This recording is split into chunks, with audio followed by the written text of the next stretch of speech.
Hello, and welcome to the Laney Photography Department's short video on ISO. ISO is the way that we sort of manage brightness and darkness in our cameras.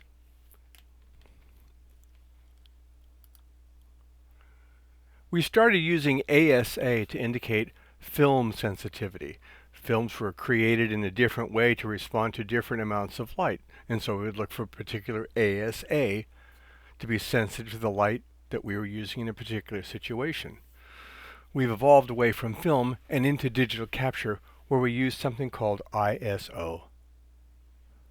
Just as a review, this is simply a camera obscura. It's the foundation of our camera. As you can see, the candle light travels through this little slit, through this little hole, and the image ends up going upside down because light only travels in a straight line. But you can see at the other end, where it is dark, that the image sort of focuses on a particular plane. In cameras, we call that the focal plane. Now, traditionally, we used film, and film was placed at the focal plane, and the shutter opened to a certain degree to expose film, and you decided how much light it needed based upon the film sensitivity. However, now we're using a charged coupling device, a sensor that's in the place of where the film would have been, but it works a little bit differently. We still have numbers that represent a certain function, a certain kind of brightness and management of the light. And you can see numbers like 100, 200, 400, 800. And this is just an example of how it can look on the Canon when you look in your camera. This one would be in your LCD. This is another view that you get by pressing the ISO button on the back of your Canon, and it takes you to a place where you can look at the available ISOs and you can select them. This is one from a Nikon camera, but I want you to focus on something up here up top. ISO sensitivity settings, ISO sensitivity, that's bad language, because ISO has nothing to do with sensitivity. And here's why. ISO addresses amplification of a base signal and not an adjustment of sensitivity.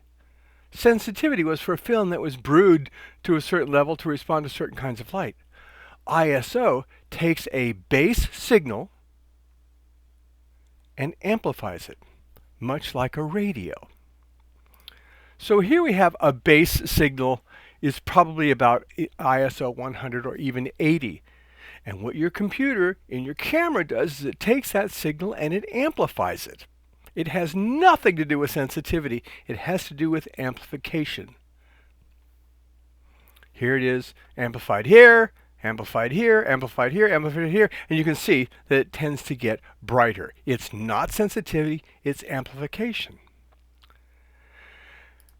And the radio analogy works, or maybe music you're streaming from the computer, that your base signal is one thing, and as you amplify it, there are artifacts that occur with increased amplification, and the higher your amplification, the more noise you get. Just like a radio or God, I'm old, a tape player, or from your various computer listening devices, if you take a base signal and turn it up high, it starts to distort. And that's exactly what happens to our image signal. When we increase our ISOs to certain rates, you get all kinds of distortion. So the goal is, depending upon your shot, to try and stay closer to your base. This is a really handy little chart. And this little chart tells you a bit about where and when you can use ISOs.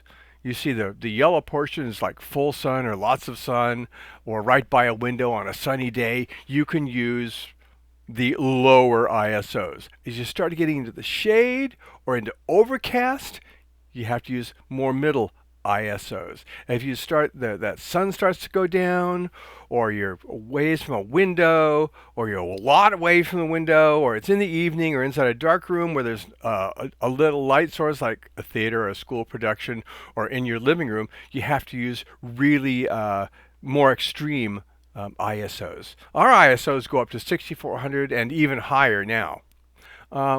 But again, as you can see here, noise warning. Now, there is a tendency to overthink this. Oh, we can't use this because we're going to get noise. Well, you got to think about how you're going to use the image and whether it even matters. If it's going to be 2 by 3 inches on your computer, you can handle all the noise in the world because no one's going to see it. If we're going to blow up a wall-sized print, well, then you got to worry. And this all comes with experience. But this little chart is a really, really great start. This will help you get going with ISO.